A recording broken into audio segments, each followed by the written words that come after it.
টিমের হচ্ছে মিডল অর্ডারদের হচ্ছে রেসপন্সিবিলিটি এখন মধ্যে নিতে হবে। ভালো স্টার্ট না বলতে হবে, ওই টাইমে ওদের এই জিনিসটা ক্যারি করতে হবে। আমরা যেটা ভালো স্টার্ট দিয়ে দিচ্ছি না, সবাই ফার্স্ট সবাই আমরা যেহেতু রেড বল খেলে আমরা রানার ওখান থেকে সবার ইয়া ছিল, সবাই অনেক মেন্টালি অনেক হ্যাপি ছিল। তো আমরা একটা ভালো মুভমেন্টে নিয়ে স্টার্ট করছি, তো দুইটা ম্যাচ জেতার পরে মনে সবাই হ্যাপি থাকে, ওটাই আছে।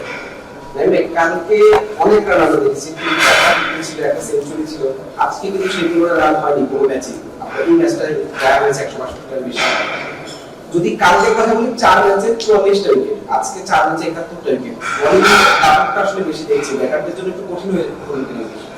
না আসলে টুর্নামেন্ট শুরুর দিকে উইকেটগুলি ভালো আস্তে আস্তে দেখবেন একটু স্ট্রিকলি হতে থাকবে, একটু তখন বোলারদের চান্স বেশি থাকবে। এখন হচ্ছে ব্যাটসম্যানরা যত বেশি ক্যাচিং করতে পারবে। তো ফার্স্টে সকালে ওই যে আপনার খুলনা বরিশালের খেলা দেখলেও টাফ ছিল, মানে স্ট্রিকলি ছিল উইকেট। তো আস্তে আস্তে বোলারদের অ্যাডভান্টেজ বেশি থাকে। কতটা প্রভাব ফেলছে? হ্যাঁ, লাস্ট 4 ওভারে যখন বল করছে রনি ভাই, শহীদুল ভাই প্রবলেম ফেস করতেছিল, বারে বারে ম্যাচের 4-5 ওভার প্রবলেম হবে। ইন্ডিভিজুয়াল পারফরম্যান্সের কথা বলতে গত ম্যাচে আপনারা 2 ওভার রান করেছিলেন, আজকেও একটা ভালো স্টার্ট পেয়েছেন। এই বাকিদের ব্যাটিংকে আসলে খুব একটা কি এখনো পর্যন্ত সেভাবে পাচ্ছে না, দুটো ম্যাচের কথা যদি আসলে টুর্নামেন্ট স্টার্ট হলো, যেটা ভালো স্টার্ট করতে পারছি, নেক্সট ম্যাচের সেম প্ল্যানিং থাকবে।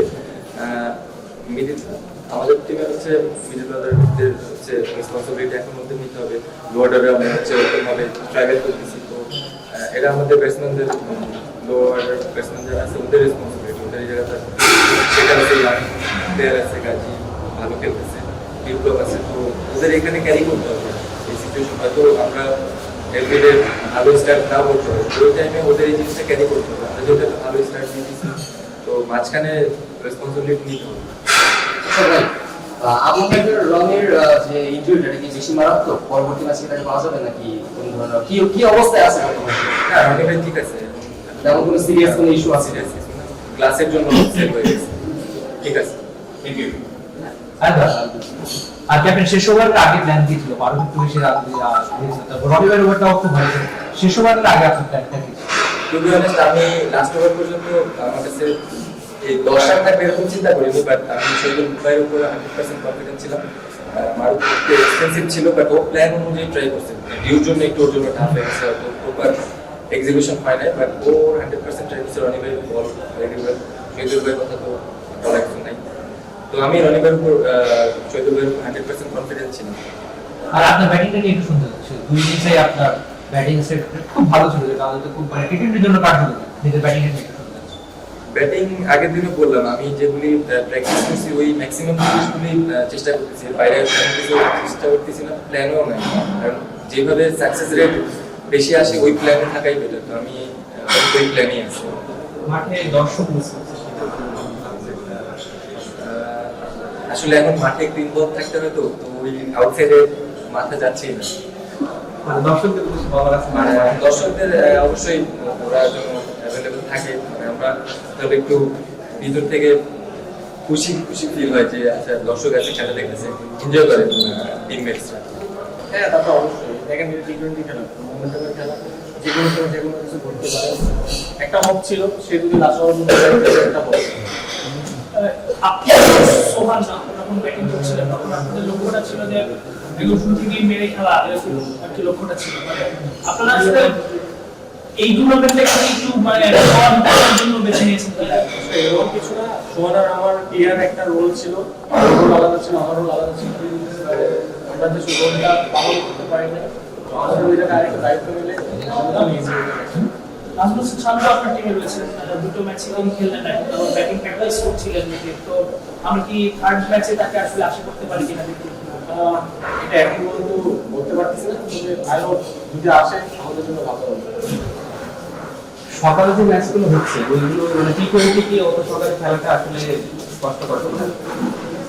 না, দেখেন এটা আমাদের কাজ, যখনই খেলা করতে হবে খেলতে হবে। আমি ওইভাবে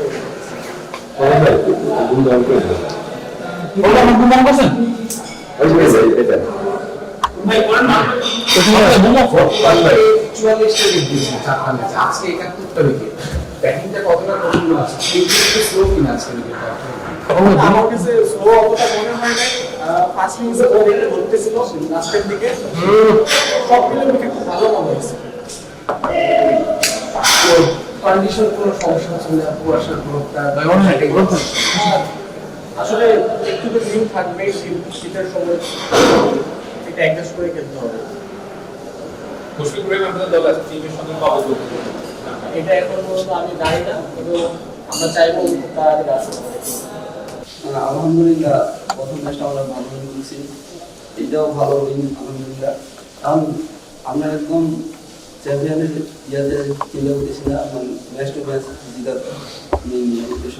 আমাদের টিমে দেখেছি বিগ নেম ওরকম নেই, মানে যদি কম্পেয়ার করি যে রাজশাহীর সাথে বা চট্টগ্রামের সাথে, তো আপনারা তারপরে দুটো ম্যাচ জিতলেন, মানে মোটিভেশনটা আজকে কি ছিল? আমাদের টিম কম্বিনেশনটা অনেক ভালো হয়, টিমের বিশ্বাসটা অনেক ইম্পর্টেন্ট। আমরা একজন আরেকজনকে অনেক বিশ্বাস করতে, আমি একাই পারবো না, তো সবার সবার প্রতি বিশ্বাসটা আছে, এই জন্য আলহামদুলিল্লাহ ভালো লাগছে। গতকালকার তুলনায় আজকে ব্যাটিংটা একটু কঠিন মনে হলো কিনা? কালকে তো আমরা অনেক রান দেখেছি, আজকে কিন্তু প্রত্যেকটা ম্যাচে রানগুলো কম হচ্ছে। হ্যাঁ, আজকে একটু উইকেটটা সিমিং ছিল, তো ঢাকা ডিভিশন অনেক ভালো জায়গায় বল করছে, মুভমেন্টও ছিল বলে, এই জন্য একটু ব্যাটিং করতে সমস্যা হচ্ছিল। তো তারপরেও আমরা ভালো একটা টোটাল দিয়েছি 140। আমরা ফিল্ডিংয়ের সময় বোলিং প্ল্যান ছিল যে আমরা ভালো জায়গায় বল করলে প্রেডিকশন করতে পারবো, তো আমি জিতেছি। আপনাদের যে দুপুরে খেলাগুলো হচ্ছে সেটা আলোর একটু সমস্যা হচ্ছে, এটা কিছু বলার থাকবে এটা আগে শুরু হলে ডিএলএসএ যেভাবে মানে অন্য একটা টিম অ্যাডভান্টেজ পাচ্ছে আর একটা টিম প্রতিটা দিকে তো কাজ কোনো কাজ করে, এই জন্য তো আমি কিছু বলতে পারবো না, এটা ম্যানেজমেন্ট। আপনাদের এজ এ টিম তো এটা অবশ্যই সমস্যা। আজকে হয়তো আপনাদের সবাই লাভ আছে, বাট কালকে হয়তো আপনাদের এটা লস হচ্ছে। হতে পারে, কিন্তু এখানে তো মানে একটা প্লেয়ার আমার হাত নেই।